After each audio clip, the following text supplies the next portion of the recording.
임상심리사를 준비하시는 여러분 안녕하십니까? 유상현입니다.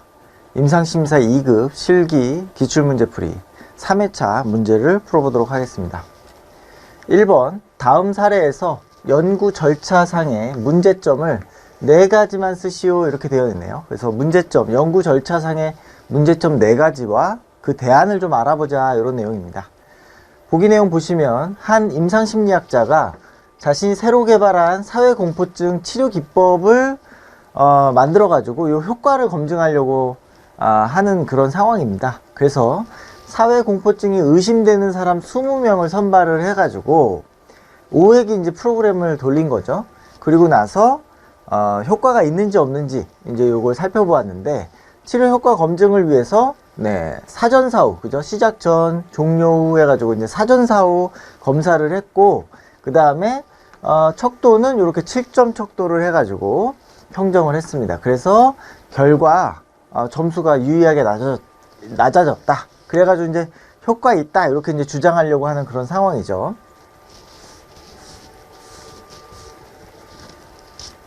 이런 상황에서 이제 어떤 문제점들이 있는지 살펴보는 내용입니다. 그래서 자신이 개발한 사회공포증 프로그램 요 효과성을 위해서 사전사후 검사를 했고 7점짜리 척도로 평정을 했다 이런 내용이죠.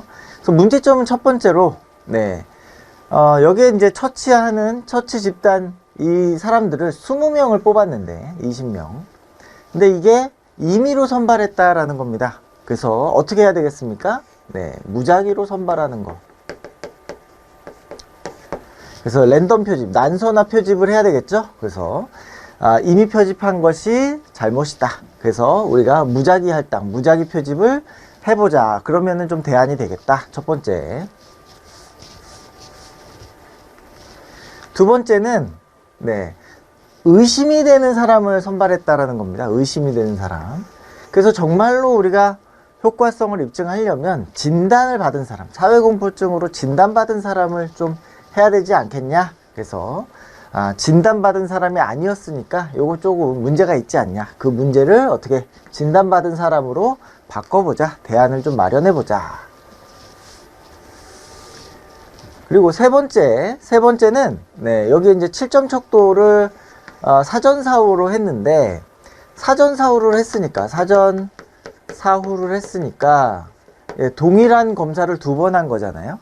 그러니까 이 동일한 검사 2번 한 내용들이 이제 시험 효과가 발생했을 수 있다. 그래서 시험 효과를 배제하기 위해서 사후 검사, 사전 사후보다는 사후 검사를 통해서 실시하는 게 좋겠다. 그래서 진단을 받은 사람들을 통해서 진단받은 사람들이 이제 진단에서 나중에 이제 위험에서 벗어나는 그런 거를 좀 검증해 보면 어떻겠느냐. 요게 이제 대안이 되겠다. 그 다음에 이제 네 번째로 치료와 평정 결과를 근거로 이 효과를 주장하는데, 그죠? 여기에 사전 검사 하겠다 했으니까, 그죠? 대상자들이 이거를 알고 있잖아요. 그러니까 여기에 뭐가 생깁니까? 바로 상호작용 효과가 생긴다. 이게 무슨 얘기냐? 결국에 이 대상자들이 이 사회공포증의 점수, 요 7점짜리 척도에서 좋게, 이전보다, 사전보다 더 좋게 하려고 하는 의지가 생긴다. 그것 때문에 영향을 주는 거 아니냐? 그러니까 요걸 좀 제거할 수 있게 요 사전 검사를 좀 없애보면 어떻겠느냐? 요게 이제 대안이 될 수가 있겠습니다. 요 4번 문제는 우리가 이제 그 교재에 좀 누락이 돼 있어가지고 요 내용들은 이제 별도로 올려드릴 테니까 요 내용들을 추가해가지고 같이 공부를 하시기 바라겠습니다. 다음 문제 보겠습니다. 자, 2번 다음 사례를 읽고 A군의 행동 윤리적인 문제 있는지 한번 우리가 한번 확인해 보자. 이런 문제가 되겠죠. 자, 보기 내용 보니까 임상심리학 전공 A군이 또 이제 치료기법을 또 개발했다고 합니다. 앞에 사례 비슷하죠. 근데 대상자를 누구에게 했냐면 자기가 알고 있었던 여학생에 했어요. 여학생한테. 그래서 그거를 적용했다라는 겁니다. 윤리적으로 문제가 있어 보이죠? 어떤 문제가 있느냐? 자, 첫 번째로 임상심리학 전공 대학원생은 과연 우리가 심리치료를 제공할 수 있는 전문가인가? 혼자서 상담을 제공할 수 있는 전문가인가? 그렇지 않을 것이다, 이렇게 보는 것이죠. 자, 두 번째로 자기가 알고 있었던 여학생, 그죠? 여학생을 맡았다는데 문제가 있는 것이죠. 그래서 여기 뭡니까? 이중관계에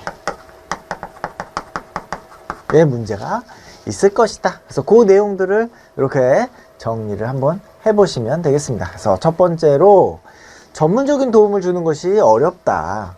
그래서 대학원생이니까, 전문가가 아직 아니니까 슈퍼비전이 잘 갖춰져 있지 않고, 만약에 하려면 어떻게 합니까? 슈퍼바이저를 통해서 사례를 어떻게 합니까? 슈퍼비전 같은 걸 받아가면서 해야 된다. 그리고 이거를 또 그 내담자에게도 잘 설명해야 되겠죠. 자신이 어떤 상태라는 거를. 두 번째로는 이중관계에 있으니까 맡으면 안 되겠죠. 안 되겠죠. 그래서 그 사례를 거절할 수 있는 이러한 행동들이 뒷받침이 되어야겠다. 이렇게 정리를 하시면 되겠습니다. 다음 문제 보겠습니다.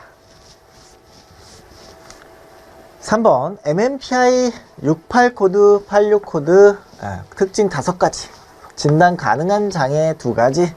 MMPI에서 6번, 8번, 6번 뭡니까? 6번 PA죠. 편집증. 8번, 그죠? 8번 뭡니까? SC. 조현병. 그래서 편집증과 조현병, 요 두 가지가 쌍으로, 그죠? 우리가 코드 타입으로 뜨게 되면, 상승하게 되면, 유의미한 점수를 갖게 되면 어떻다? 이러한 특징들을 갖게 된다. 편집증적 경향과 사고장애, 그죠? 주로 현실검증력이라 어떤 망상, 이런 것들이 주로 증상으로 나타나게 되죠. 그래서 기억력 둔화, 판단력 장애, 이런 것들 보이고, 체계화된 망상, 과대망상, 피해망상, 이런 것들이 있죠. 환각이나 비현실감을 호소하고, 주로 이제 인지기능에 어떠한 왜곡들이 자꾸 나타나게 됩니다. 그래서 회피, 의심, 불신, 타인과의 정서적 거리를 유지하고, 대인관계에서 고립되고, 그죠? 많은 시간을 백인몽이나 환상 속에 보내고, 추상적인, 이론적인 주제, 종교적인, 성적인 주제에 집착해서 깊이 있게 고민하는 그런 생각을 많이 하죠. 혼자 있을 때 오히려 편안함을 느끼고, 또 주변 사람들한테 화를 잘 내고, 어떤 관계 속에서 그 관계들을 잘 이어가지 못하는 피상적인 어떤 관계 형성들을 형성하게 되고, 그 다음에 주변 사람들의 의심이 많아가지고 그 사람이 나를 해칠 것 같다, 이러한 부정적인 어떠한 특징들로 대인관계들을 많이 하게 된다. 이러한 특징들을 정리하시면 되겠죠. 그러면 진단 가능한 장애는 조현병, 그죠? 조현병, 분열성, 요거 이제 조현성이라고도 하죠. 조현성으로 요즘에 표기를 하죠. 그래서 조현성 또는 편집형 성격장애, 편집성 성격장애, 이렇게 표현할 수 있죠. 편집성, 조현성 또는 편집성 성격장애. 성격장애의 어떤 분류도 있고, 조금 더 진행이 됐으면 이제 조현병으로도 진단이 가능하겠다. 그래서 정신증적 증상들을 나타내게 된다. 이렇게 정리하시면 되겠습니다. 다음 문제 보겠습니다. 4번. 자, MMPI에서 무응답 척도 퀘스천, 그죠? 무응답 척도의 점수 상승을 야기할 수 있는 원인, 그죠? 무응답 척도가 어떨 때 올라가느냐, 상승하느냐, 이런 내용입니다. 그래서 점수가 상승하는 원인은 뭐냐면, 첫 번째, 독해 능력에 문제가 있을 경우에, 그러니까 문항을 잘 이해하지 못해서 무응답하는 경우가 있을 수 있겠죠. 그 다음에 심각한 정신병리가 있는 경우에 역시 응답하지 않는 거죠. 그 다음에 심리검사에 대해서 비협조적입니다. 내가 하기 싫은데 막 끌려왔어. 그래서 막 대충 막 띄엄띄엄 하는 거죠. 강박적인 성향 때문에 시간 안에 그걸 다 할 수가 없습니다. 물론 시간을 제한하진 않습니다만, 응답, 어떤 문항에 대해서는 도저히 그거를 응답할 수가 없어서, 선택할 수가 없어가지고 그냥 뛰어넘고 하는 거죠. 그런 경우. 그 다음에 극도의 어떤 불안이나 우울이 있는 경우, 방어적인 내담자, 그죠? 이런 경우에 응답하지 않고 넘어가는 내담자의 성향들이 나타날 수 있다. 요거 자체가 내담자의 어떤 성격을 반영하는 것이다. 이렇게 이제 우리 해석할 수 있겠죠? 그래서 무응답 척도를 상승시키는 원인 5가지 정도 정리해 가지고 적어 보시면 되겠습니다. 다음 문제 보겠습니다. 5번. 다음은 초기에, 우리 상담 초기에 나타나는 그런 내담자의 반응인데요. 상담자가 어떻게 좀 반응하면 좋을까 하는 문제입니다. 솔직히 확신이 서지 않습니다. 이게 상담 받으면 이게 뭐 진짜로 낫는 겁니까? 이런 얘기를 하는 거죠. 그렇게 말씀하시니까 다행이군요. 사실은 그렇죠. 상담자가 이런 이야기, 뭐 상담 받으면 뭐 낫는 거 맞아요 라고 할 때 좀 많이 당황스럽잖아요. 그럴 때 그런 내담자의 반응을 우리는 어떻게 한다?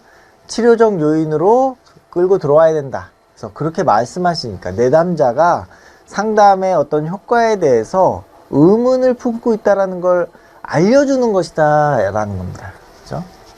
솔직하게 얘기한다는 게 쉽지 않은데, 그죠? 상담사가 앞에 앉아 있는데 이거 상담 뭐 괜찮겠어요? 효과 있겠어요? 이렇게 얘기하는 게 쉽지 않잖아요.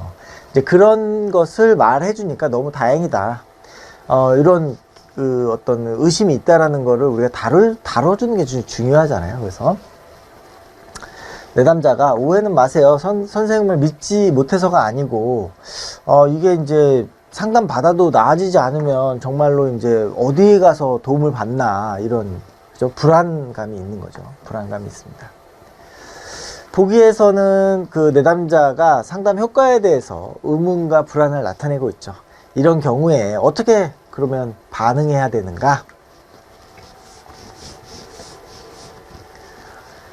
상담을 처음 받는 상황이니까 진짜 긴장하고 염려돼서 그러시겠어요. 뭡니까? 내담자의 상태를 알려주는, 반영을 해주는 거죠. 그리고 또 어떤 이상 상담을 받고 문제가 해결되지 않을까봐 불안한 것 같군요. 또 내담자의 이야기를 또 다시 한번 리마인드 하면서 다시 재진술도 해주고요. 그 마음 충분히 이해가 갑니다. 그죠? 우리가 그 공감도 좀 해주고요. 그래서 누구나 다 처음 맞이하는 상황에서는 불편함과 불안을 갖게 되지요. 그래서 일반화시키면서 누구나 다 그러다, 당신만 그런 게 아니라, 이 내담자만 그런 게 아니라 누구나 다 초기에는 그렇다. 그래서 일반화시키는, 보편화시키는 거죠. 그래서 분명한 것은 우리가 지금 하고자 하는 작업이 누구누구님, 내담자의 문제를 해결하려고 하는 목표가 있다는 겁니다. 그래서 희망을 갖고, 그래서 희망의 고치를 높이는 것. 요게 이제 상담자의 반응이죠. 초기 인테이크 상담에서 굉장히 중요한 역할이다라는 겁니다. 근거. 내담자와의 관계 형성, 동기부여 필요성에 따라서 상담자의 반응이 공감적이어야 된다. 그죠? 앞에서 그래서 뭡니까? 그죠? 반영도 해주고, 재진술도 해주고, 그죠? 공감적 이해도 해주고, 네, 이러한 기술들을 써가지고 내담자에 대한 공감을 어떻게든 전달하려고 어떻게 합니까? 노력해야 되는 거죠. 상담 초기에. 그리고 여기에 뭡니까? 정상적인 감정이다라는 거. 이게 이상한 것이 아니다. 누구나 다 그렇다. 이게 이제 보편화라고 하는 겁니다. 당신만 그렇게 힘든 게 아니에요. 당신만 그렇게 불안한 게 아니에요. 누구나 다 그렇습니다만 어떻다라는 겁니까? 여기에는 뭡니까? 누구나 다 그렇게 처음에는 불안하지만 상담을 진행하면서 어떻게 합니까? 목표 달성해가지고 좋아진다라는 것의 의미가 전달이 되는 거죠. 그래서 이게 일반적인 상황이니까 상담의 목표를 통해서 희망을 높이는 거죠. 희망을 높이는 거다. 네. 그래서 요게 이제 초기 면담에서 우리가 상담자가 해야 될 아주 중요한 역할 중에 하나다. 이렇게 정리를 하시면 되겠습니다. 다음 문제 보겠습니다.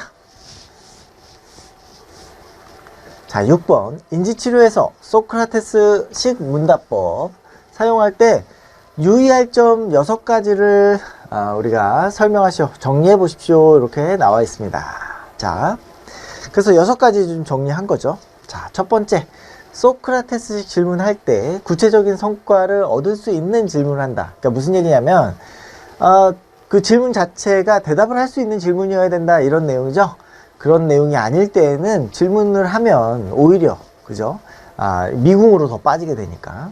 자, 소크라테스식 질문을 할 때 내담자를 학습에 참여하도록, 내담자가 적극적으로 참여하도록 하는 것이 중요하다. 그리고 내담자를 취조하는 듯한 질문, 그죠? 수사, 취조, 이런 거는 좋지 않다.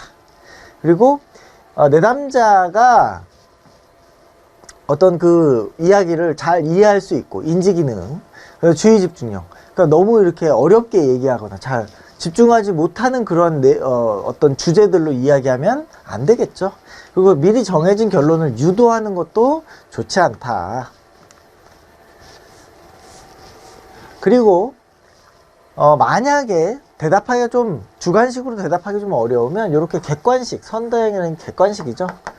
객관식으로 얘기해 주는 것도 좋다. 그리고 소크라테스식 질문할 때 변화 가능성을 보여주는 질문을 해야 된다. 그리고 도움이 되는 질문을 해야 되고, 결론으로 유도하는 것은 별로 좋지 않다. 뭐 이런 내용들을 6가지 이제 들라고 하니까 여러분들이 6가지 정도를 기억해서 쓸 수 있을 정도로 조금 연습을 해보시면 되겠습니다. 다음 문제 보겠습니다.